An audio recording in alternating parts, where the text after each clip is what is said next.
Hello everyone and good afternoon. जय श्री कृष्णा, राधे राधे, राम राम। सभी कैसे हैं? मीला जी, बबली जी, सभी को गुड आफ्टरनून। सभी लोग कनेक्ट होते जाइए साथ में, फिर आज की क्लासेस को हम स्टार्ट करेंगे। प्रतीक्षा, गुड आफ्टरनून। कैसे हैं सभी? और एक बार सभी आप लोग क्लियर कर दीजिएगा कि मेरी वीडियो और वॉइस आप लोग के लिए बिल्कुल सही है, सब कुछ क्लियर है। Good afternoon Sabita.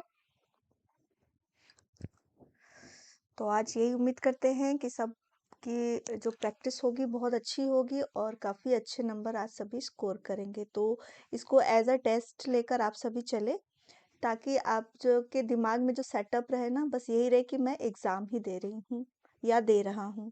तो वो होता है ना कि आप एग्ज़ाम के लिए प्रिपेयर रहते हैं और उस समय कैसे आप आंसर करते हैं। गुड आफ्टरनून आरती। एक बार आप सभी बता दीजिएगा कि मेरी वीडियो और वॉइस आप लोग के लिए बिल्कुल क्लियर है।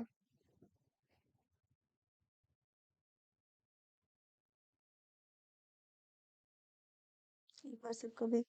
हाँ, ओके, सब क्लियर है। आप कैसी हैं मैम? मैं ठीक हूँ, आप सभी कैसे हैं? क्योंकि इस समय आपकी हेल्थ ज़्यादा इम्पोर्टेंट है, आपके एग्ज़ाम पास में हैं, तो आप अपना ख्याल भी रखिए और प्रैक्टिस को भी करते रहिए सारे सब्जेक्ट्स के लिए, ठीक है? और आपको जहाँ प्रॉब्लम लगती है ना कि मेरे इस सब्जेक्ट्स में अच्छे स्कोर नहीं हो पा रहे, नहीं कर रहे हैं, तो थोड़ा-सा फ़ोकस उसी पे करिए। Okay, thank you Pratiksha and Savita बताने के लिए कि सब क्लियर है। थोड़ा सा जोर से बोलें। अच्छा, ठीक है, जोर से ही बोलूंगी। अ, तो अभी सबको मेरी वॉइस बिल्कुल सही आ रही होगी, आई थिंक। अभी जो स्पीकर है, हाँ, चलिए चलिए, मैं कोशिश भी करूंगी जोर से बोलने की, और आप लोग भी थोड़ा सा क्वेश्चन पे ध्यान लगाएंगे तो सब कुछ साफ सुनाई देगा, ठीक है? चलिए, तो थोड़ा सा जानकारी ले लेते हैं फिलर फॉर्म के बारे में। जो फिलर फॉर्म की हमारी आपकी इंस्टाग्राम चैनल है और हमारा टेलीग्राम चैनल है, आप हमको वहां पर भी फॉलो कर सकते हैं, ठीक है?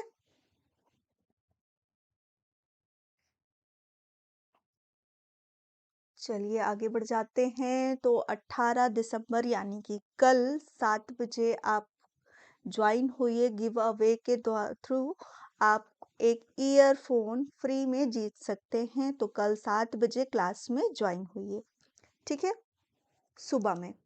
और व्हाट्सएप के थ्रू आपको एक सी टेट का पूरा फुल कोर्स दिया जा रहा है, जो 199 का है। यहाँ पे आपको फुल क्लासेस मिलेंगी, 5000 एमसीक्यू और 20 प्लस वाई PYQ और मॉक टेस्ट भी है।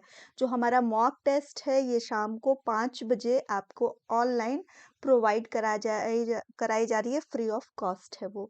तो उसका लिंक है वो आपको अभी शो हो जाएगा, ठीक है?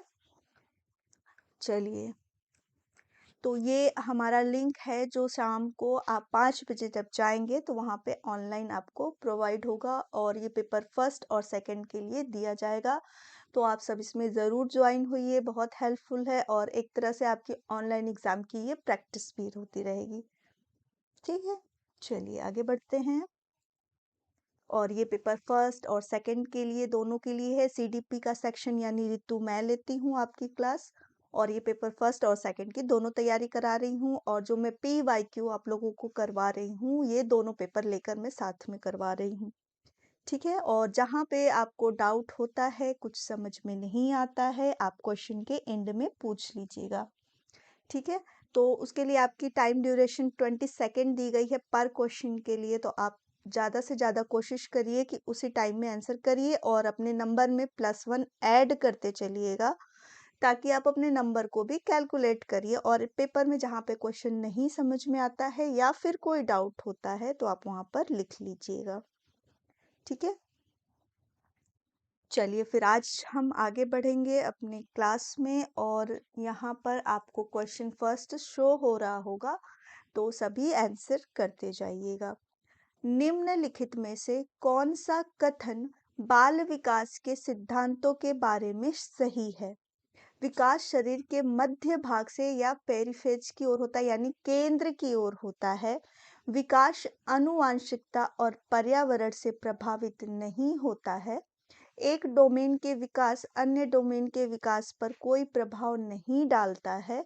विकास विशुद्ध रूप से मात्रात्मक है और इसे सटीक रूप में मापा जा सकता है। आंसर करिएगा सभी। Priyanka ji, good afternoon Priyanka. चलिए सभी आंसर करते जाइएगा क्वेश्चन को देखते हुए।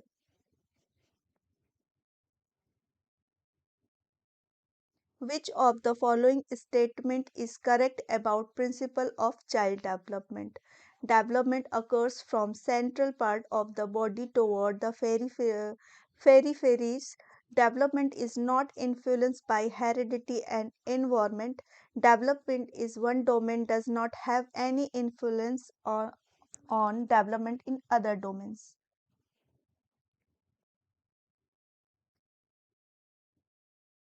क्वेश्चन सभी को दिख रहा होगा तो सभी आंसर करते जाइएगा। Development is purely quantitative and can not be major.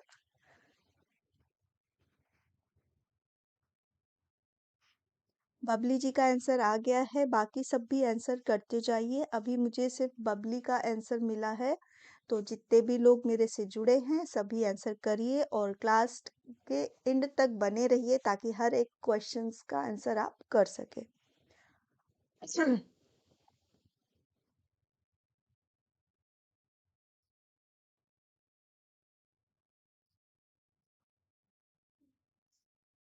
बिल्कुल, इसका जो आंसर होगा वो हमारा फर्स्ट ही सही होगा और सभी ने बिल्कुल सही आंसर किया है, तो सभी अपने नंबर में +1 ऐड कर लीजिएगा। ठीक है? हाँ, बहुत अच्छा, सभी का आंसर बिल्कुल राइट आया है इसके लिए, तो हम नेक्स्ट क्वेश्चन की तरफ बढ़ जाते हैं। बच्चों के बीच भाषा का विकास किससे प्रभावित होता है? केवल आनुवांशिकी होता है, केवल पर्यावरण होता है, आनुवांशिकी के साथ-साथ पर्यावरण भी, और ना तो आनुवांशिकी और ना ही पर्यावरण। तो क्वेश्चन को आप सभी देखिएगा, उसके बाद आंसर करिएगा। और डेवलपमेंट चैप्टर जो है आपका मोस्ट इम्पोर्टेंट चैप्टर है कि इससे आपके 2 से 3 क्वेश्चन आने ही हैं, तो हर तरह के क्वेश्चन के लिए आपको प्रिपेयर रहना है।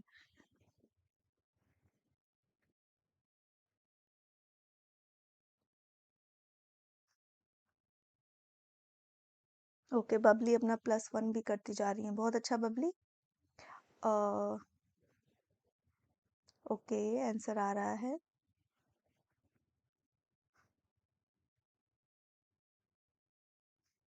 बहुत अच्छा, सभी का बिल्कुल राइट आंसर आया है। इसका जो थर्ड आंसर है वही बिल्कुल सही है कि एनवायरनमेंट और हेरेडिटी दोनों का इफेक्ट डेवलपमेंट पे पड़ता है। बिल्कुल, बिल्कुल सही है, अपने नंबर में +1 ऐड कर लीजिएगा। थर्ड नंबर के क्वेश्चन पे चलते हैं कि एक प्रगतिशील कक्षा केवल मौन सुनने को प्रधानता देता है, शिक्षार्थियों के बीच व्यक्तिगत मतभेदों का सम्मान करता है, अंक उन्मुख है, सीखने के व्यवहारवादी सिद्धांतों पर आधारित है। A progressive classroom give primacy to silent listening only, respect individual differences among learners in marked oriented it based on behavioristic principle of learning। बहुत अच्छा, अभी तक सभी का सही जवाब आया है और सभी का आंसर +2 में ही होगा। चलिए क्वेश्चन नंबर 3 को ध्यान में रखते हुए आंसर करिएगा सभी।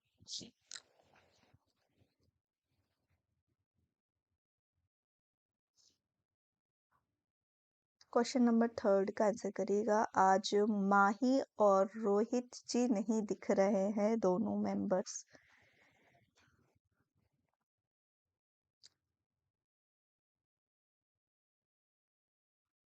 खुशबू, बहुत अच्छा खुशबू, बिल्कुल राइट आंसर किया है। आरती ने भी बिल्कुल सही आंसर किया है। तो इसका जो राइट आंसर होगा वो होगा respect individual differences among learner.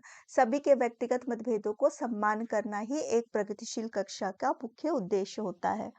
ठीक है, तो थर्ड आंसर का जो है वो सेकंड ऑप्शन सही है।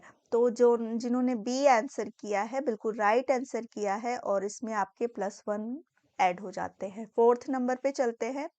लॉरेंस कोहलबर्ग के नैतिक विकास के सिद्धांत में सजा से बचने के नियमों का पालन करना प्रतिनिधित्व करता है किस चरण के? पूर्व पारंपरिक चरण, औपचारिक परिचालन चरण, पारंपरिक चरण या फिर पोस्ट पारंपरिक चरण? In Lawrence Kohlberg's theory of moral development, obeying rule to avoid punishment represent pre-conventional stage, formal operational stage, conventional stage या फिर post conventional stage? Question number 4 का आंसर करिएगा।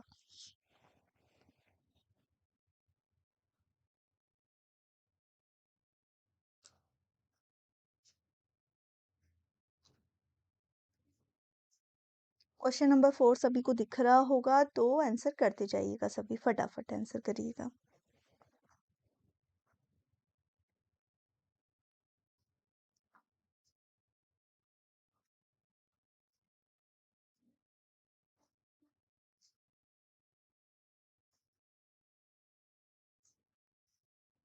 प्रतीक्षा का आंसर आ गया है। 4 का है आपका, लॉरेंस कोहलबर्ग के नैतिक विकास के सिद्धांत में सजा से बचने के लिए नियमों का पालन करना प्रतिनिधित्व करता है। मुक्ति बोल रही हैं बी, और प्रतीक्षा ने भी बोला है बी। तो थोड़ा सा कंफ्यूजन क्रिएट हो रहा है। तो फॉर्मल ऑपरेशनल स्टेज की जो बात कही है ये किसने कही है? आंसर करके बताइएगा। फॉर्मल ऑपरेशनल स्टेज की बात किसने करी है?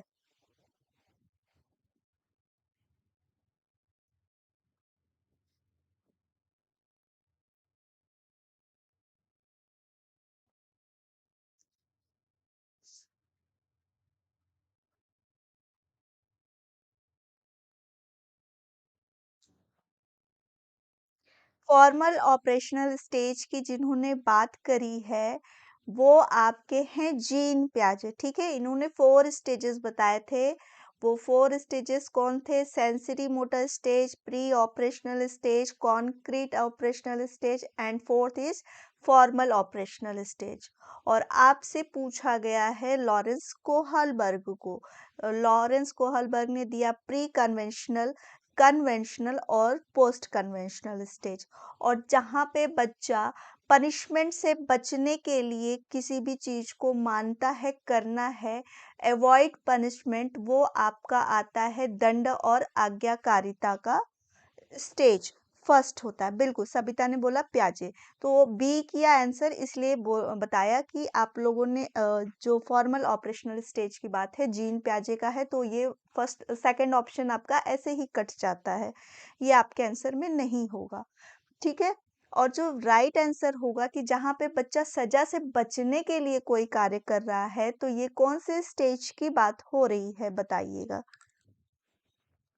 ये लॉरेंस कोहलबर्ग के किस स्टेज की बात हो रही है? गुड आफ्टरनून रिया, रोहित जी आ गए। Okay, conventional stage Lawrence Kohlberg की सेकंड लेवल की है।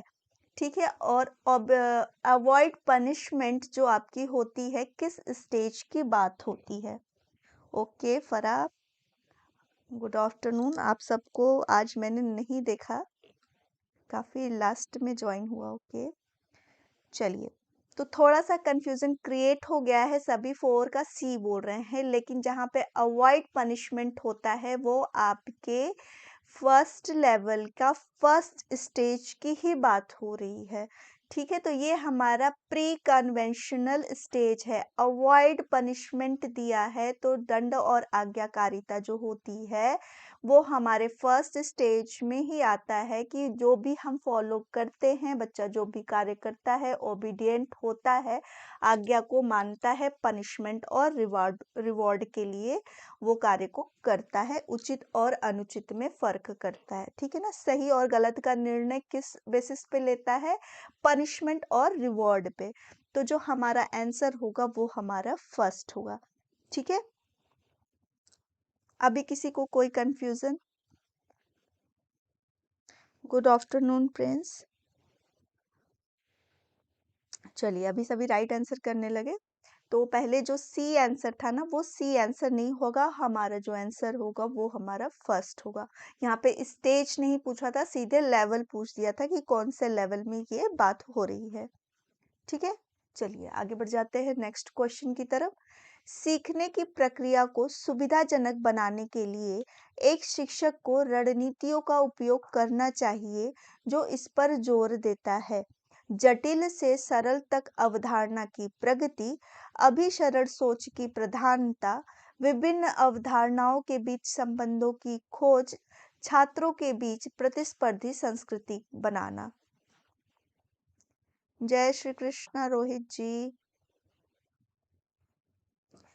क्वेश्चन नंबर 5 का आंसर करिएगा।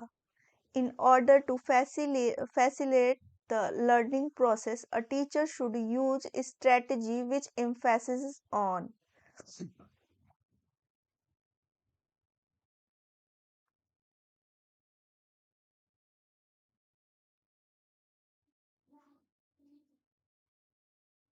ओके, रोहित जी का आंसर आ गया है, मीला का भी आंसर आ गया है। बहुत अच्छा। और जो आंसर आ रहा है बिल्कुल सही आंसर आ रहा है, इसके लिए तो सभी अपने नंबर में +1 ऐड कर लीजिएगा। आगे बढ़ जाते हैं 6 नंबर के क्वेश्चन पे कि लेव वाइगोट्स्की का सिद्धांत मुख्य रूप से समझने पर केंद्रित है। किस चीज पर है? विकास पर आनुवंशिकता का प्रभाव, संज्ञानात्मक विकास में सांस्कृतिक उपकरणों की भूमिका, सामाजिकरण एवं जैव पारिस्थितिकी मॉडल, प्रेरणा पर एट्रीब्यूशन पैटर्न्स का प्रभाव। Lev Vygotsky theory mainly focus on exampling. Question number 6 का आंसर करेगा। बिल्कुल 5 का बिल्कुल सही आया है आंसर आप सभी का, तो अपना नंबर प्लस कर लीजिएगा। 6 नंबर के क्वेश्चन पे चलते हैं। हाँ, जो जहां से ऐड है आप वहीं से अपना नंबर प्लस करते चलिएगा। ठीक है, ओके, खुशबू का है +5। बहुत अच्छा। सविता 6 का भी बोल रही हैं। ओके, लेट हो गई हूँ आज। ओके, लेट हो गया, सो हाँ हाँ, मैंने ध्यान दिया। चलिए, 6 का बी। बिल्कुल बिल्कुल बिल्कुल सही आंसर आ रहा है। इसका जो राइट आंसर होगा वो हमारा सेकंड ही होगा और ये बिल्कुल सही है। तो अपने नंबर में +1 ऐड कर लीजिएगा। 7 नंबर के क्वेश्चन पे बढ़ते हैं। तो आज हमें फटाफट 30 नंबर के क्वेश्चन को जल्दी से विद इन 1 आवर में कंप्लीट करना है। आज हमारा टारगेट यही रहेगा, तो फिर हम एक्स्ट्रा क्वेश्चन और कर पाएंगे। क्रिकेट पर चर्चा के दौरान एक शिक्षक ज्यादातर लड़कों से सवाल पूछ रहा है और लड़कियों से नहीं। शिक्षक का यह कार्य इसका एक उदाहरण है। लिंग शक्तिकरण, लिंग पूर्वाग्रह, लिंग प्रासंगिकता या फिर लिंग खतरा। During a discussion on cricket, a teacher is posing question mostly to boys and not to girls. This act of teacher in is an example. Question number 7 का सभी आंसर करते जाइएगा।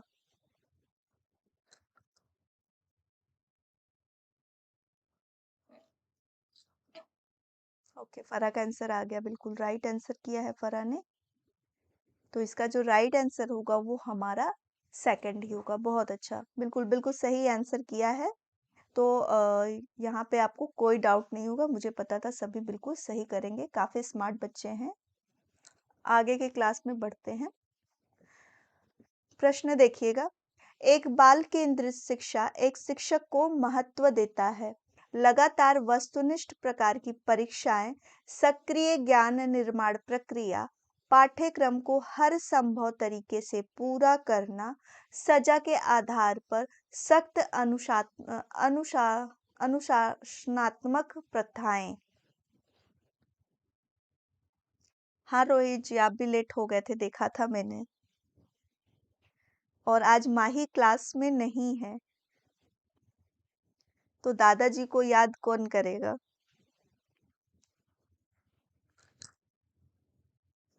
8th का आंसर आने लगा। ओके, सबिता ने answer कर दिया, फरा ने भी आंसर कर दिया है। चलिए, बिल्कुल बिल्कुल सही आंसर किया है सबिता और फरा ने। यस, हाँ, रवि सिंह जी ने भी बिल्कुल सही आंसर किया है। ठीक है, हाँ बिल्कुल। हाँ, सभी के राइट आंसर आ रहे हैं इसके लिए। इसका जो राइट आंसर है वो सेकंड सक्रिय ज्ञान के निर्माण। चलिए नेक्स्ट क्वेश्चन 9 नंबर का देखते हैं। निम्नलिखित में से कौन सा बच्चों के लिए सामाजिकरण का प्राथमिक एजेंट है? किताबें और पत्रिकाएं, तत्काल परिवार, माता पिता का कार्यस्थल या अस्पताल का में स्टाफ।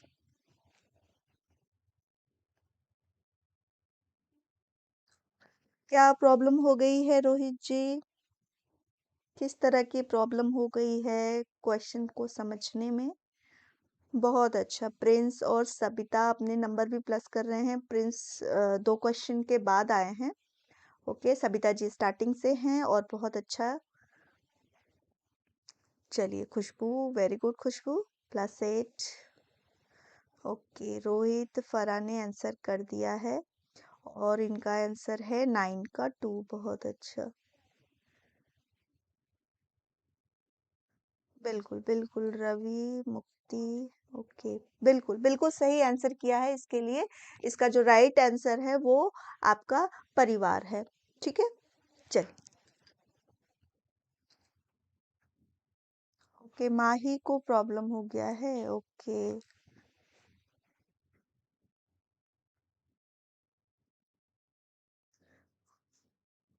चलिए 10 नंबर का क्वेश्चन देखते हैं।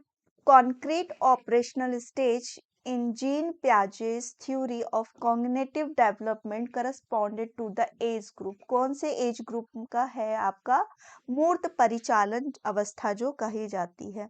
तो आंसर करिएगा क्वेश्चन नंबर 10 के लिए। जन्म से 2 वर्ष, 2 से 7 वर्ष या फिर 7 से 11 वर्ष या 11 वर्ष से ऊपर।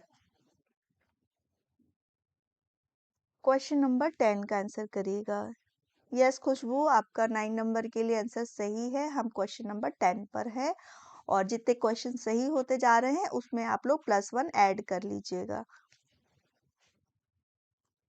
ओके, फरा ने आंसर कर दिया है 10 का 3। ओके, बाकी सब भी आंसर करते जाइए और साथ में बताते चलिएगा कि कौन से किस स्टेज की बात हो रही है, ताकि जो जिसको नहीं भी क्लियर है वो भी अपना चीज क्लियर कर ले। ठीक है, 0 to 2 ईयर किस स्टेज की बात है, 2 to 7 ईयर किस स्टेज की बात है, 7 to 11 ईयर और 11 से ऊपर कौन कौन से स्टेजेस में आते हैं। ठीक है, ये हमारा एक रिवीजन सेक्शन भी चलता है साथ में, कि एक क्वेश्चन के साथ और क्वेश्चंस को भी हम देख लें। और बिल्कुल बिल्कुल सही आंसर इसके लिए आया है। इसका जो राइट आंसर है वो हमारा थर्ड ही है। तो एक बार फटाफट आप लोग कमेंट बॉक्स में बाकी सब स्टेजेस को भी क्लियर करते चलिएगा कि 0 to 2 ईयर जो होता है वो किस स्टेज की बात है, 2 to 7 ईयर किस स्टेज की बात है और 11 ईयर किस स्टेज की बात है। कॉन्क्रीट ऑपरेशनल स्टेज का सभी ने बिल्कुल सही दिया है, 7 to 11 ईयर होता है, तो इसमें किसी को कोई डाउट नहीं है। बट नेक्स्ट क्वेश्चन के लिए भी हम देख लेते हैं।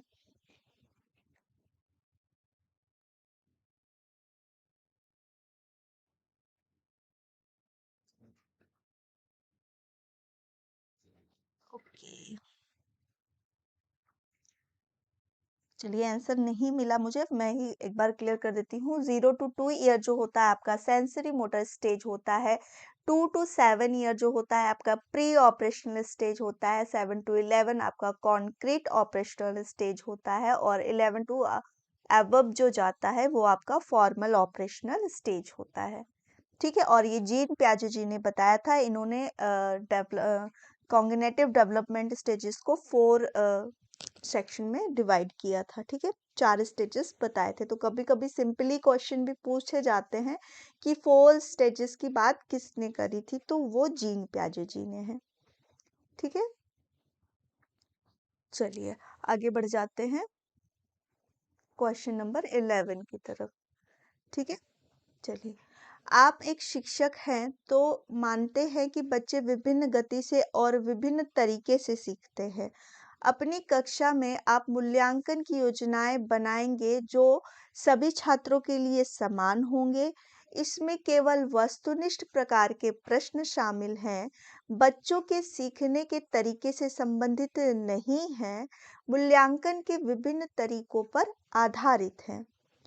बहुत अच्छा, फरहा ने बिल्कुल आंसर सही किया है और मुझे पता है कि टाइपिंग में थोड़ा टाइम लगता है इसलिए आंसर नहीं मिला, बट जिसको नहीं क्लियर है मैंने बस इसीलिए किया कि बाकी बच्चों को भी जिनको नहीं पता है वो क्लियर हो जाएगा। ठीक है, थैंक यू फरहा। और बिल्कुल राइट आंसर किया है। चलिए क्वेश्चन नंबर 11 को देखिए और आंसर करिएगा।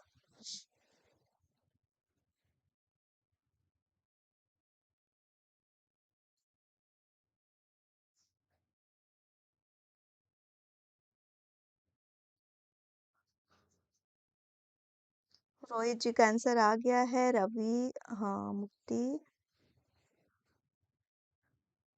और रवि जी ने जो आंसर किया है बिल्कुल सही किया है। ठीक है, 11 का ए नहीं होगा, सभी छात्रों के लिए समान नहीं करेंगे, जो कि क्वेश्चन में पहले ही आपसे बोल दिया कि बच्चे विभिन्न गति से और विभिन्न तरीकों से सीखते हैं। तो जो उनका मूल्यांकन भी होगा हम उसके लिए भी विभिन्न तरीकों का उपयोग करेंगे।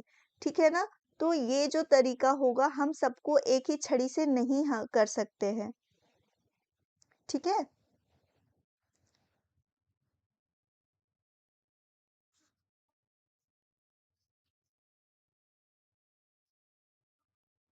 क्वेश्चन में ऐसे ही थोड़ी थोड़ी मिस्टेक्स होती है, जब हम घर पे आते हैं तो देखते हैं अरे इस क्वेश्चन का आंसर तो ये होना था। ठीक है, तो क्वेश्चन को थोड़ा सा ध्यान से देखेंगे तो बिल्कुल समझ में आ जाएगा कि हिंट आपके लिए पहले ही दे दिया कि विभिन्न गति से सीखते हैं, विभिन्न तरीके से सीखते हैं, तो उनका जो हम असेसमेंट करेंगे वो भी हम डिफरेंट मेथड से करेंगे। ठीक है, गुड इवनिंग पूनम। हाँ बिल्कुल, तो अभी आपने आंसर बिल्कुल राइट किया, पहले सभी ने ए लगाया था। ठीक है, सिवाय एक लोगों के। चलिए आगे बढ़ जाते हैं नेक्स्ट क्वेश्चन की तरफ। लेव वाइगोट्स्की के सिद्धांत के अनुसार निम्नलिखित में से कौन सी शिक्षण सीखने की प्रक्रिया को मचान यानी पाढ़ या ढांचा कहा जाता है, वो भी पाढ़ या ढांचा या सीधे मचान करने की एक प्रभावी रणनीति होती है। आपके क्वेश्चन में कभी पाढ़ या ढांचा शब्द आ जाए तो आप उसकी इंग्लिश मीनिंग को जरूर देखिएगा कि वो हमेशा स्कैफोल्डिंग होगा, इसका ध्यान में रखिएगा। ठीक है, as as pre Lev Vygotsky theory, which of the following is an effective strategy of scaffolding the teaching learning process? बताइएगा, समस्याओं को हल करने के लिए कठोर दर चरण निर्देश प्रदान करना, गलत उत्तरों के लिए बच्चों को दंडित करना, यदि बच्चे समस्या को हल करते समय किसी बिंदु पर फंस गए हों तो संकेत या क्लू देना, प्रक्रिया में शिक्षक का पूर्ण हस्तक्षेप ना करना।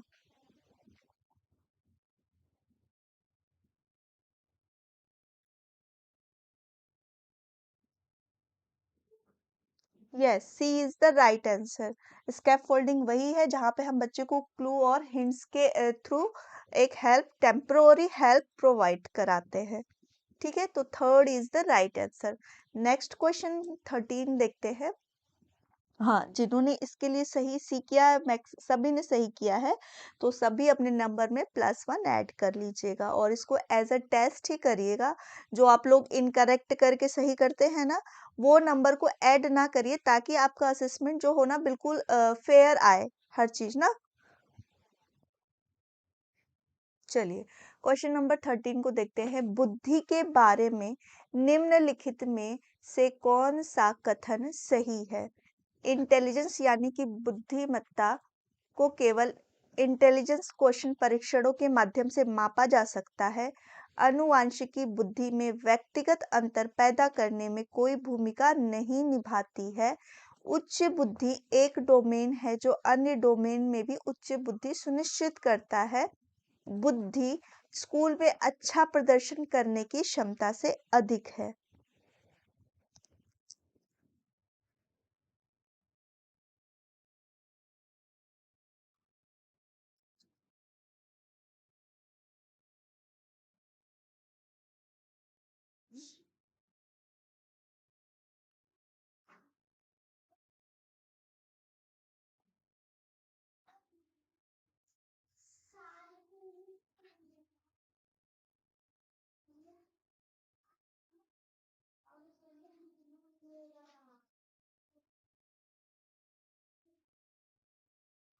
बिल्कुल, इसका जो आंसर होगा वो 13 का सी होगा। High intelligence is one domains ensure high intelligence in other domains also. जो एक क्षेत्र में अगर बहुत अच्छा प्रदर्शन है तो संभावना उसकी रहती है कि वो दूसरे क्षेत्र में भी बहुत अच्छा प्रदर्शन कर सकता है। ठीक है ना? तो एक जो डोमेन के जो क्षेत्र की बात करें वो दूसरे से भी रिलेट कर सकता है। तो इसका जो राइट आंसर होगा वो हमारा थर्ड होगा। ठीक है, आनुवंशिक बुद्धि व्यक्तिगत अंतर पैदा करने में कोई भूमिका नहीं निभाती है। तो सभी को पता है कि जो हमारी हेरिडिटी और एनवायरनमेंट होता है वो मेन रोल निभाती है इंडिविजुअल डिफरेंसेस के। ठीक है, और हमारी बुद्धि भी इससे बहुत ज़्यादा प्रभावित होती है। तो बी और कहेंगे कि केवल हम इंटेलिजेंस को क्वेश्चन पेपर से ही माप सकते हैं तो वो भी हमारा गलत है। और बुद्धि स्कूल में अच्छा प्रदर्शन करने की क्षमता से अधिक है, ये भी बात गलत है। ठीक है, तो थर्ड का जो हमारा ये थर्ड जो हमारा आंसर होगा वही राइट होगा। ठीक, चलिए तो आगे बढ़ जाते हैं क्वेश्चन नंबर 14 पे। 14 नंबर का देखिएगा। एक घोड़े को देखकर 3 साल का एक बच्चा चिल्लाया, वाह इतना बड़ा कुत्ता। जीन प्याजे के संज्ञानात्मक विकास के सिद्धांत के अनुसार बच्चे द्वारा यह प्रतिक्रिया इसका उदाहरण है, किसका उदाहरण है बताइएगा। Assimilation, make believe, object permanence या डिफरेंट इमिटेशन, डिफर्ड इमिटेशन।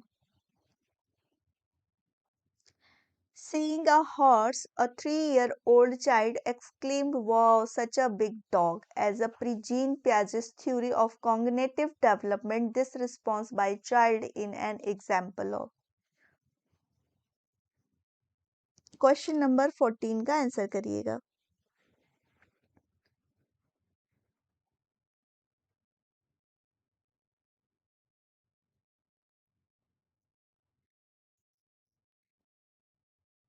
इसका जो राइट आंसर होगा वो हमारा फर्स्ट होगा और बिल्कुल सही। फरा, रवि और संतोष ने किया है, बिल्कुल सही आंसर किया है।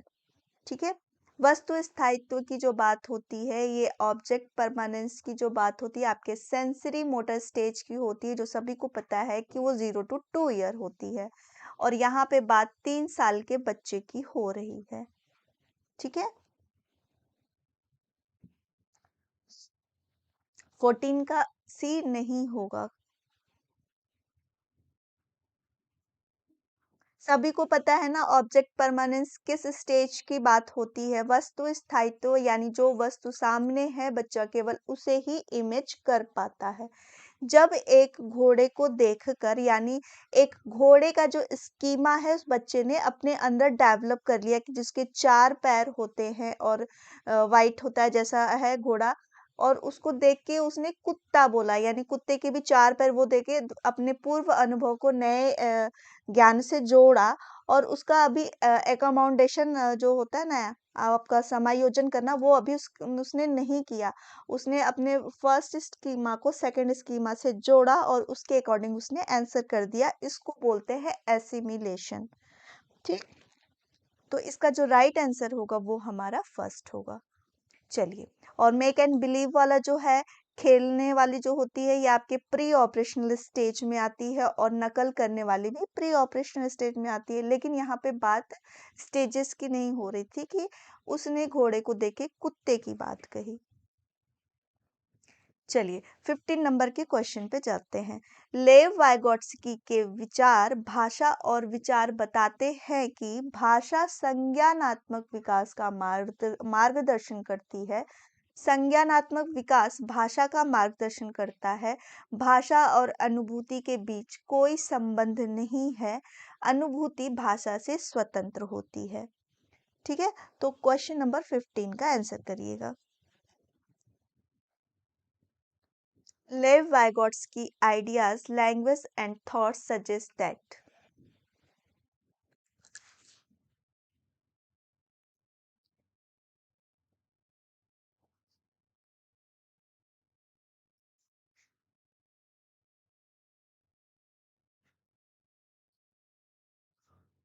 language guide cognitive development guide language. There is no relation between language and cognition is independent of language. Okay, Riya ji का आंसर आ गया है, बाकी सब भी आंसर करते चलिए। बिल्कुल बिल्कुल सही आंसर आ रहा है अभी। इसका जो राइट आंसर आ रहा है वो हमारा ए है, और ए इज राइट। ठीक है, हाँ बिल्कुल, ए का जो आंसर होगा वही हमारा राइट है। आगे बढ़ जाते हैं क्वेश्चन नंबर 16 की तरफ। ध्यान से देखिए क्वेश्चन को, उसके बाद आंसर करिएगा। बिल्कुल बिल्कुल सभी का आंसर 15 के लिए बिल्कुल राइट आया है। हाँ, 15 का आंसर बिल्कुल राइट आया है सभी का। तो क्वेश्चन नंबर 16 को देखिएगा। बच्चों के बीच रचनात्मकता को सुविधाजनक बनाया जा सकता है अन्वेषण को प्रोत्साहित करके, शिक्षक के माध्यम से, केंद्र शिक्षा शास्त्र, ड्रिल और पुनरावृत्ति द्वारा, केवल नकल के माध्यम से। काफी इजी क्वेश्चन है, सभी आंसर कर लेंगे। बहुत अच्छा, अपना नंबर भी प्लस करते जाइएगा जहां से आप सही कर रहे हैं। Question number 16।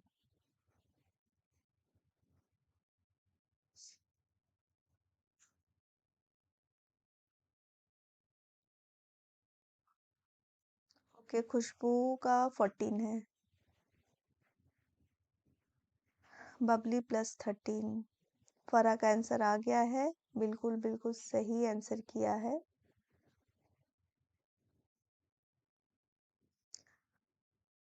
यस, रोहित जी आपने 16 का डी क्यों बोला? केवल नकल के माध्यम से बच्चों को सुविधाजनक बनाया जा सकता है।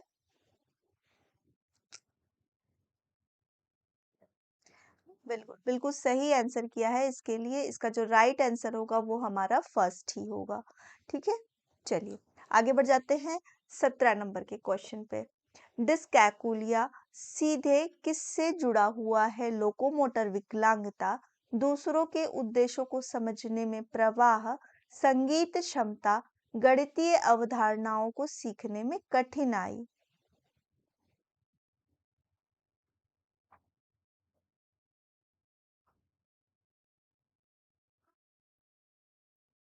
ओके, पूनम बोल रही हैं +2। ओके पूनम, चलिए। काफी इजी क्वेश्चन है, सभी बहुत इजीली आप इसको सॉल्व करेंगे। बिल्कुल बिल्कुल सही है, इसमें नो डाउट। इसका जो होगा गणितीय अवधारणाओं को सीखने में कठिनाई, बिल्कुल बिल्कुल सही आंसर है।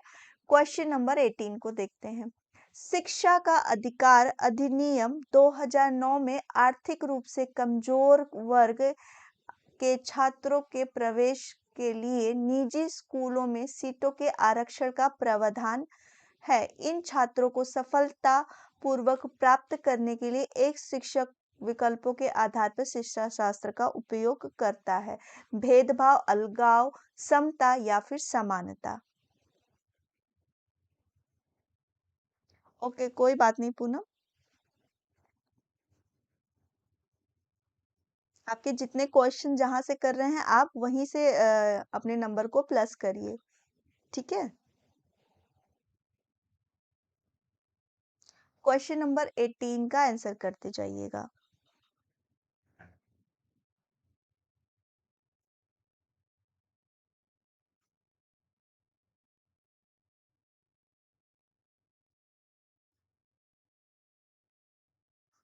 इसका जो राइट आंसर होगा समता यानी इक्विटी, यानी जो भी प्रोवाइड कराया जाए बिल्कुल सभी को एक समान फेयर होना। Provide them equal and fair opportunity, सभी के लिए बिल्कुल समान। तो यहाँ पर जो होगा इक्विटी होगा, थर्ड इज राइट है। ठीक है, क्वेश्चन नंबर 19 को देखते हैं। एक समावेशी कक्षा में जानकारी निम्नलिखित में से प्रस्तुत की जानी चाहिए: केवल पाठ्य रूप, केवल दृश्य रूप, केवल मौखिक रूप या फिर कई रूप में। क्वेश्चन नंबर 19 का। Textual form only, visual form only, verbal form only या फिर मल्टीपल फॉर्म्स।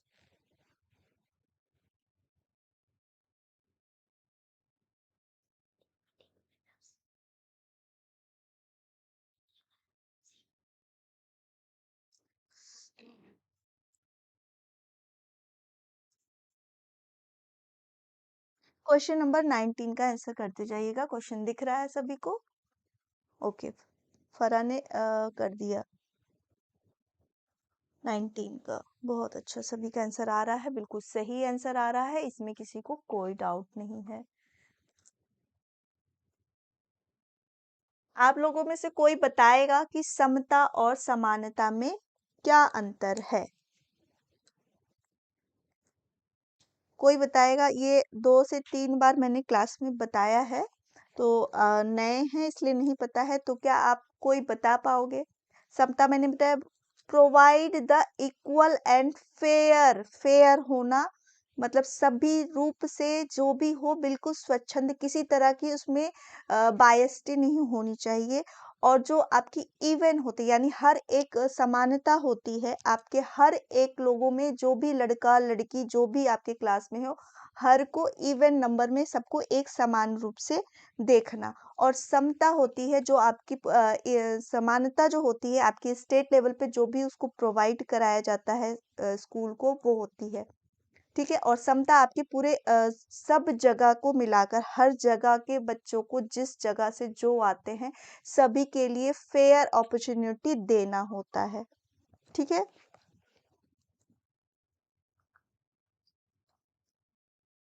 तो सभी अपने नंबर में +1 ऐड कर लीजिएगा।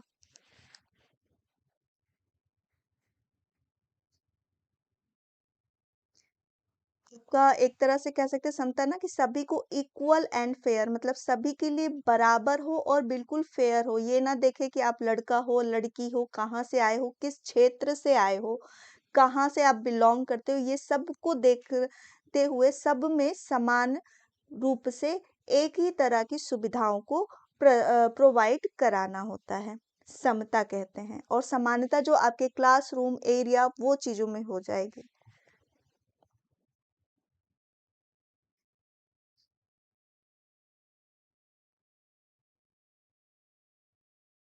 20 का सभी आंसर करते रहिएगा। शिक्षा के समकालीन हो गया 20 का? मैंने ध्यान नहीं दिया उसको एक्सप्लेन करने में।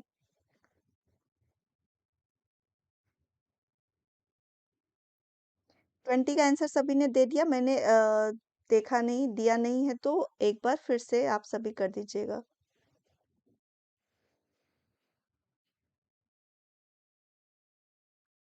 ओके, 20 का 4 दे रहे हैं आंसर कि शिक्षा के समकालीन नीतियों के अनुसार निम्नलिखित में से कौन सा विकलांग बच्चों के लिए स्कूली शिक्षा का सबसे सुझाया गया मॉडल है?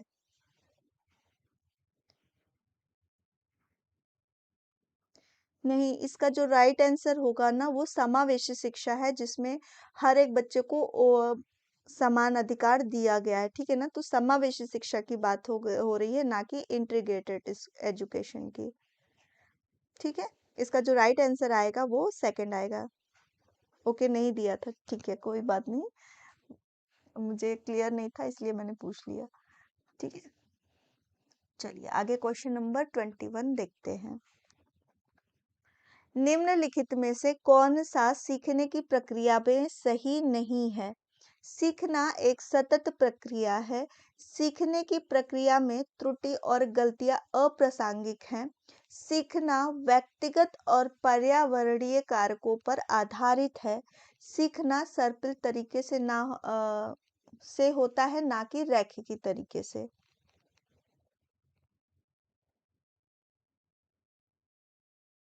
क्वेश्चन नंबर 21 का आंसर करिएगा।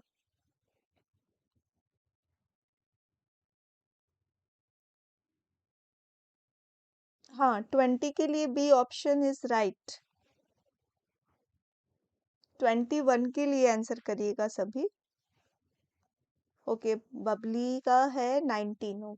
21 क्वेश्चन हो गए हैं और उसमें आपने 19 स्कोर किया है, नॉट बैड।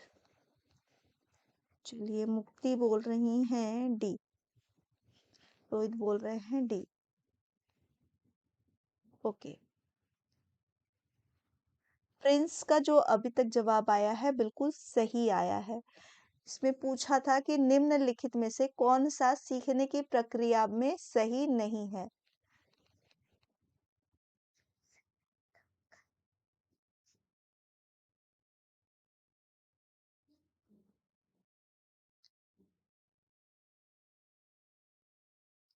प्रिंस, आपने सही आंसर करके क्यों डी किया? मैं सभी को वॉच कर रही हूँ, कौन अपनी मिस्टेक करके फिर से राइट कर रहा है। ठीक है, यस, खुशबू इज राइट। अब आप में से ही बताइए कि बी ऑप्शन ही राइट है, बाकी सब सही हैं, तो सभी डी को क्यों लगा रहे हैं?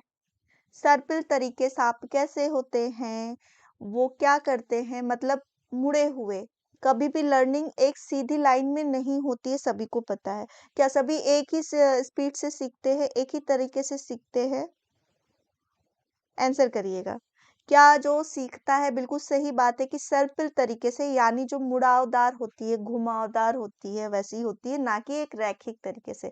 सभी को पता है कि जो हमारा सीखना होता है बिल्कुल एक लाइनर में नहीं होता है, वो कर्व शेप में आता है। ठीक है,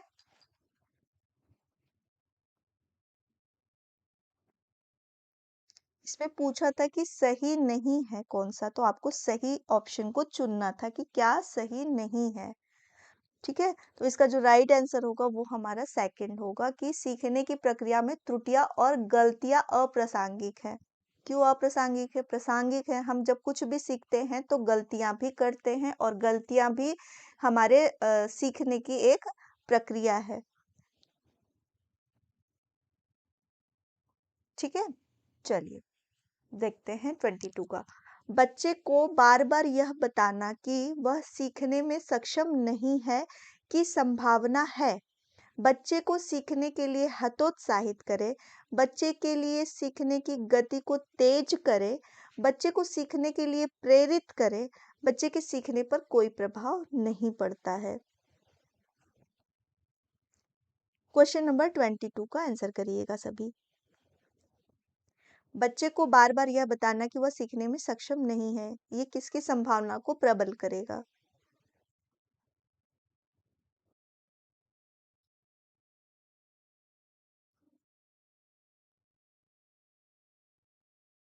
अच्छा, मुक्ति जी बोल रही हैं बी।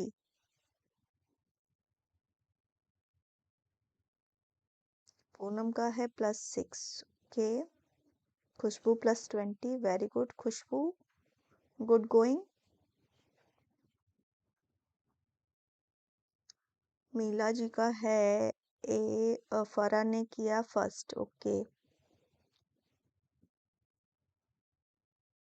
मेरा रॉन्ग हो गया। चलिए, बिल्कुल इसका जो ऑप्शन हो 1 होगा वही हमारा राइट होगा कि बच्चे को सीखने को हतोत्साहित करना। हमें बच्चे से कभी ये वर्ड नहीं यूज करना है कि आप ये नहीं सीख सकते, आपसे होगा नहीं, आप इसमें सक्षम नहीं हो, तो हमेशा निगेटिव इम्पैक्ट डालेगा। चलिए आगे, क्वेश्चन नंबर 23। समस्या सुलझाने के कौशल को किसके द्वारा बढ़ाया जा सकता है? सामग्री के पारंपरिक उपयोग पर फिक्सिंग, मानकीकृत प्रारूप में समस्याओं का प्रतिनिधित्व करना, समाधान के वैकल्पिक तरीकों पर विचार करना, रटकर याद करना। Problem solving skills can be enhanced bye.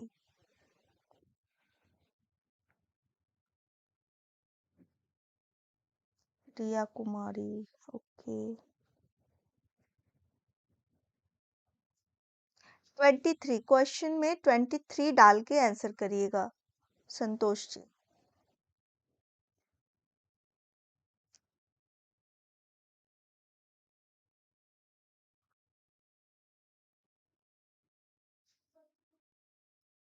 मेरी क्लास की टाइम जो है वो 3 PM पे है। ठीक है, 3 PM पे मेरी क्लास स्टार्ट होती है। 23 का 3, बिल्कुल बिल्कुल सही आंसर आया है। इसका जो राइट आंसर है वो हमारा थर्ड होगा। ठीक है, considering alternative way of solution. बिल्कुल 23 का जो है वो 24 पे चलते हैं। प्राथमिक ग्रेड में छात्रों को एक अवधारणा सिखाते हैं तो सामग्री के प्रतिनिधित्व का निम्नलिखित अनुक्रम में कौन सा सबसे उपयुक्त है? प्रतीक, चित्र, कॉन्क्रीट यानी मूर्त सामग्री। जहां पे कॉन्क्रीट लिखा है वो मूर्त सामग्री है। ठीक है, चित्र, प्रतीक, कॉन्क्रीट यानी मूर्त सामग्री, प्रतीक मूर्त सामग्री या फिर चित्र, फिर है मूर्त सामग्री, चित्र या फिर प्रतीक। क्वेश्चन नंबर 24 का आंसर करिएगा।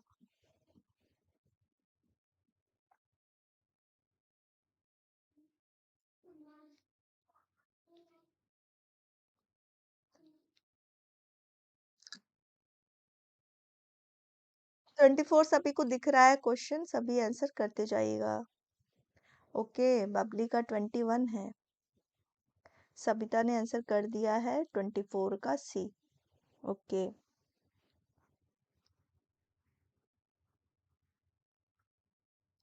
अभी तक मुझे राइट आंसर नहीं मिला है।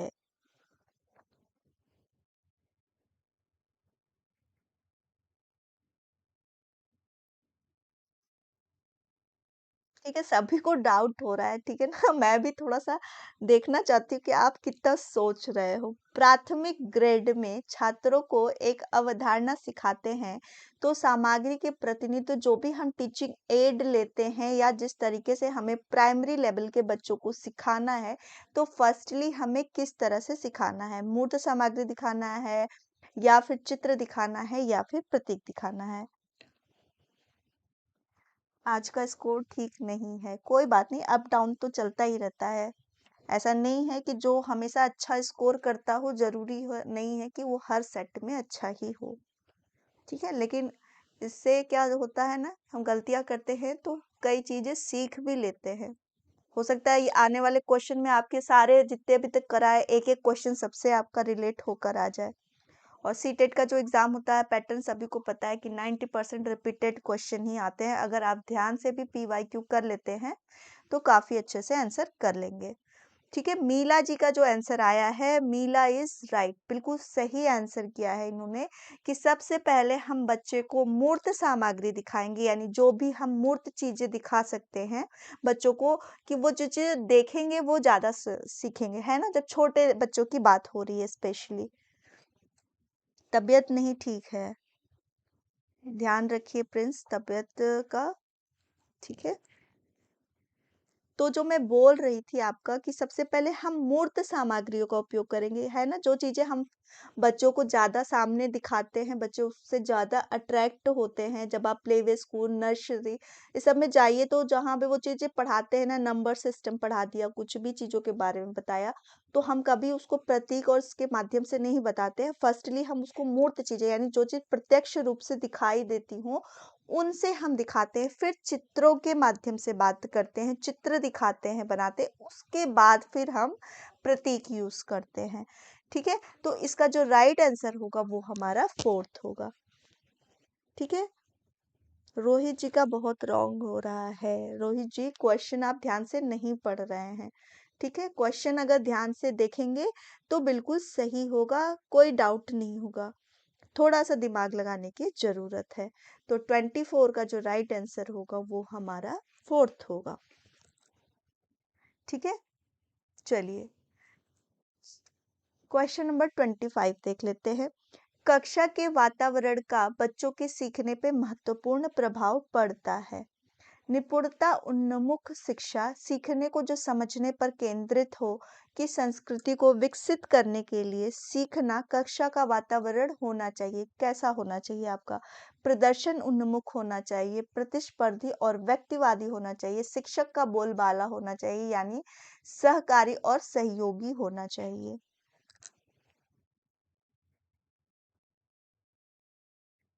क्वेश्चन नंबर 25 बेसिकली ये आपकी समझ पर निर्धारित प्रश्न है कि आप उसको कैसे देखते हैं और कैसे क्वेश्चन को आंसर करते हैं। ठीक है ना, हमेशा अब स्टूडेंट की तरह नहीं, एक टीचर की तरह जब सोचेंगे तो आपको आंसर बिल्कुल राइट मिलेगा।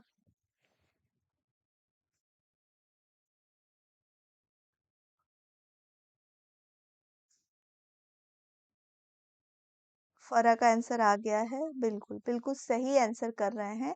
इसका जो राइट आंसर होगा वो हमारा फोर्थ ही होगा, कि से जो होना चाहिए कोऑपरेटिव एंड कोलैबोरेटिव होना चाहिए। ठीक है, हाँ, बिल्कुल बिल्कुल सही आंसर किया है। तो देखते हैं 26 का कि निम्नलिखित में से कौन सा सीखने की सामग्री में सही कथन है? परीक्षा सीखने का अंतिम लक्ष्य है। सीखना एक निष्क्रिय प्रक्रिया है और इसके लिए शिक्षार्थियों की व्यस्तता की आवश्यकता नहीं होती है। सीखने की प्रक्रिया पर भावनाओं का कोई प्रभाव नहीं पड़ता। सीखना एक जटिल प्रक्रिया है जिसके लिए शिक्षार्थियों को सक्रिय जुड़ाव की आवश्यकता होती है। क्वेश्चन नंबर 26 का आंसर करिएगा। Which of the following is correct statement is context of learning? Content of learning. 26.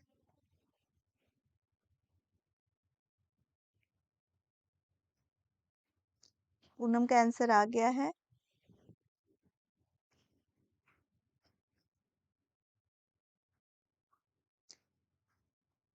26 का डी। ओके। रिया, हाँ, रिया ने भी बिल्कुल सही आंसर किया है। रोहित, सबिता, ओके, बबली, बबली का अच्छा 22 है। ठीक है, बिल्कुल बिल्कुल सही आंसर इसके लिए आया है। इसका जो राइट आंसर है वो हमारा 4th ही होगा। ठीक है, चलिए यहाँ समय नहीं बर्बाद करते हैं, आगे के क्वेश्चन पे पहुंच जाते हैं। सीखने का सामाजिक रचनात्मक दृष्टिकोण सीखने की प्रक्रिया के महत्व पर जोर देता है। इंटरेक्शन यानी जो अंतर व्यक्तित्व कर सकते हैं ना, सॉरी, इंटरेक्शन यानी जो अंतर क्रिया होती है। ठीक है, पुरस्कार और दंड केवल आनुवंशिकता या अनम्य शैक्षणिक दृष्टिकोण।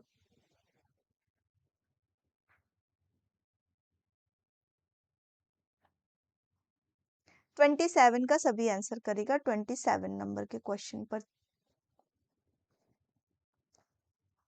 संतोष जी, हम लोग क्वेश्चन नंबर 27 पे चले गए हैं, आप शायद थोड़ा सा पीछे हैं। चल, 27 के आंसर करिएगा। 26 का हो चुका है, 27 पे आंसर करिएगा। ओके, पूनम,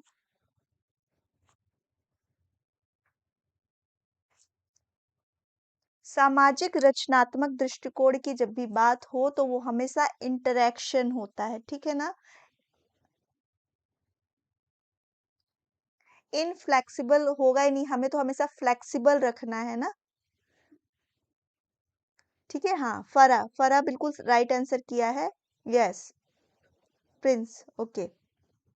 हाँ, इसका जो राइट आंसर होगा हमारा इंटरेक्शन होगा, अंतः क्रियाएं। ठीक है ना, सामाजिक में जब भी हम इंटरेक्शन के माध्यम से ज्यादा कुछ सीखते हैं तो इसका जो राइट आंसर होगा वो हमारा फर्स्ट होगा।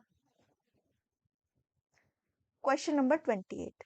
निम्नलिखित में से कौन सा प्रभावशाली और प्रेरणा के स्रोत को सही मिलान जोड़ी है? ठीक है, सही बताना है आपको। निम्नलिखित में से कौन सा प्रभावशील और प्रेरणा के स्रोत की सही मिलान जोड़ी है? आत्मपूर्ति जो होती है बाहरी प्रेरणा है, जिज्ञासा आपकी आंतरिक प्रेरणा है, नगद पुरस्कार आपकी आंतरिक प्रेरणा है और रुचि आपकी बाहरी प्रेरणा है। तो आपको सही मिलान को बताना है। Which of following is correctly matched pair of influencers and source of motivation?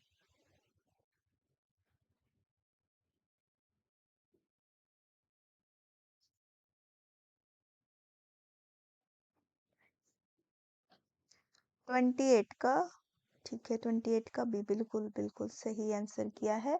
इसका जो राइट आंसर होगा वो हमारा सेकंड ही होगा कि जिज्ञासा जो है हमारी आंतरिक प्रेरणा है। ठीक है, हाँ, 29 का देखिएगा।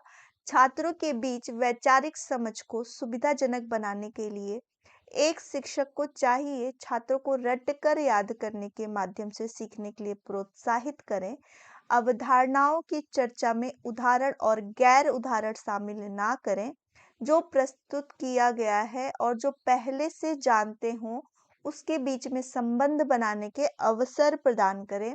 शिक्षण के लिए केवल व्याख्यान पद्धति पर भरोसा करें। क्वेश्चन नंबर 29 का आंसर करिएगा।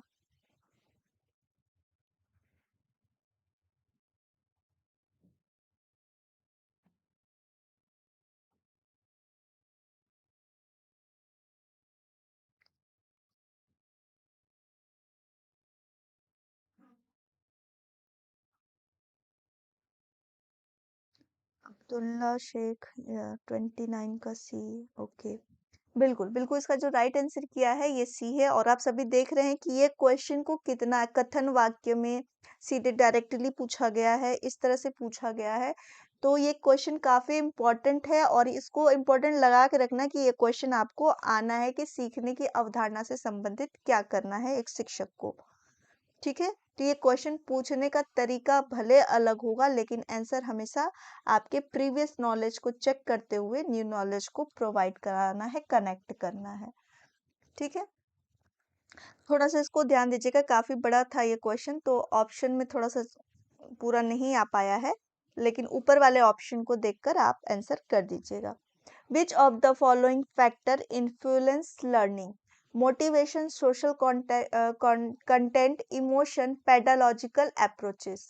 तो आपको बताना है कि चारों में से कौन सा जो है जो सीखने को प्रभावित करता है। प्रेरणा, सामाजिक सामग्री, भावनाएं या फिर शैक्षणिक दृष्टिकोण। चारों ऑप्शन में से कौन सा ऑप्शन सही है सीखने के प्रभावित करने के। तो चारों को आपको बताना है कि चारों में से कौन कौन सी चीजें आपके सीखने में हैं। बिल्कुल बिल्कुल राइट आंसर किया है सभी ने इसके लिए, और इसका जो राइट आंसर है वो हमारा फोर्थ है। तो अब बारी आ गई है सभी के नंबर को जानने की। ठीक है, तो सभी अपने बिल्कुल फेयरली होके, जो समता वाली बात हुई ना, बिल्कुल फेयर होकर आप चीजों को करिए और अपने नंबर को शो करते जाइएगा। ठीक है ना।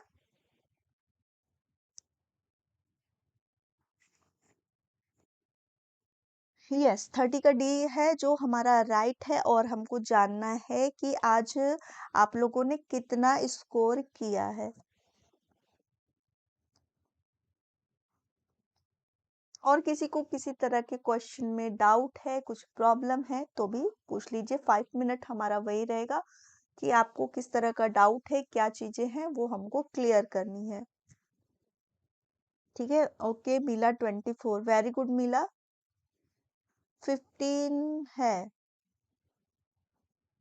ओके कोई बात नहीं। यस, मैंने देखा है पूनम, आप क्वेश्चन 15 से बीच से ही आई थी। ओके, प्रियंका स्टार्टिंग से है, बहुत अच्छा प्रियंका, वेरी गुड, बहुत अच्छा स्कोर है प्रियंका का।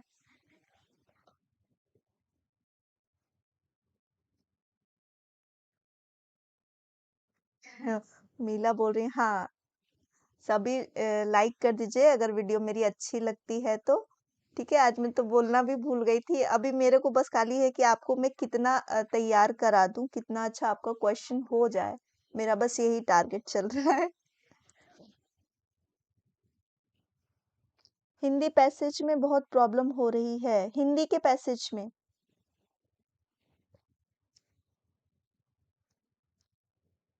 ऐसा है कि हिंदी का अगर प्रॉब्लम हो रहा है तो ज़्यादा परेशान मत होइए, हिंदी की क्लास आपकी आज से स्टार्ट हो सकती है। ठीक है, ओके, ठीक है पूनम, कल 3 बजे ज्वाइन हो जाइएगा। और खुशबू का नंबर है 27, बहुत अच्छा खुशबू, और सभी आपके लिए क्लैपिंग भी कर रहे हैं।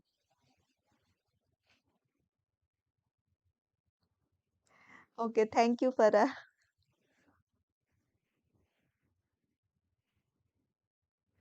अब्दुल, ज़्यादा परेशान होने की ज़रूरत नहीं है। जो भी आपके पैसेजेस आते हैं हिंदी वाले, ठीक है, हिंदी के पैसेज तो काफ़ी इजी आते हैं, आपके उसी सेक्शन से ही क्वेश्चन पूछा जाता है। और थोड़ा सा जो ग्रामर, एक आध क्वेश्चन होता है जो आपके ग्रामर से आता है। ठीक है, तो उसके लिए भी परेशान मत होइए, हिंदी के लिए भी। हिंदी की क्लास आपकी रात में 10 बजे चलती है, आपकी जो भी समस्या होगी प्रॉब्लम सॉल्व हो जाएगी। थोड़ा सा ग्रामर पे फोकस कर लीजिए। ग्रामर के जो भी आपके उपसर्ग पूछते हैं या फिर संज्ञा होता है, सर्वनाम होता है, थोड़ा-सा उस पे ध्यान दीजिए, तो आप बहुत ईज़िली कर लेंगे हिंदी का। पैसेज तो मुझे लगता है बहुत ईज़ी होता है, बट अगर आपको प्रॉब्लम हो रही है ना, तो आप घर पे सबसे ज़्यादा पैसेजेस को ही सॉल्व करना शुरू करिए। फिर पैसेज के किस क्वेश्चन में आप अटक रहे हैं, उसको भी आप बिल्कुल ध्यान दीजिएगा। यस, हिंदी की क्लास नहीं हो रही है, बट बहुत जल्दी स्टार्ट होने वाली है, मे बी 1 या 2 डेज में। ठीक है, ओके। माही बिल्कुल लास्ट में आई, माही आज हमने सबको याद किया है। ठीक है, और अब्दुल जी बस उसी चीज को ध्यान दीजिएगा, जो ग्रामर सेक्शन है उसको मजबूत रखिए, और पेडागोजी सेक्शन ये काफी इंपॉर्टेंट है आपके लैंग्वेज सेक्शन के लिए। ठीक है, क्वेश्चन को थोड़ा सा पढ़ेंगे तो बहुत अच्छे से हो जाएंगे। ओके, तत्पुरुष समास। ओके ओके ठीक है। मैं कल कोशिश करूंगी, आज तो टाइम ओवर हो गया है, लेकिन कल मैं कोशिश करूंगी कि थोड़ा सा अगर हिंदी इजी होगा तो मैं आप लोग को करा दूंगी। ठीक है, चलिए तो आज के लिए बस इतना ही।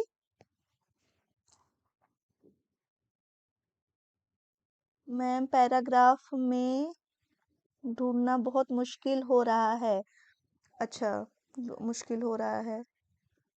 ठीक है, तो कल मैं इसके लिए आपको प्रॉपर सॉल्यूशन बताऊंगी कि आपको इंग्लिश पेडागोजी और हिंदी पेडागोजी में जो आपके अनसीन पैसेज आते हैं उसको आपको कैसे सॉल्व करना है। ठीक है, अगर मेरे से थोड़ी सी भी आपसे हेल्प हो जाती है तो मैं चाहूंगी कि आपकी वो हेल्प मैं जरूर करूं। ठीक है, हाँ, आज में भी बहुत चांसेस है आपकी हिंदी की क्लास हो जाएंगी। मैंने सर से बात करी है, उन्होंने बोला है कि मे बी आज स्टार्ट हो जाएगी। मैम के लैपटॉप में थोड़ी सी प्रॉब्लम हो रही थी इसलिए।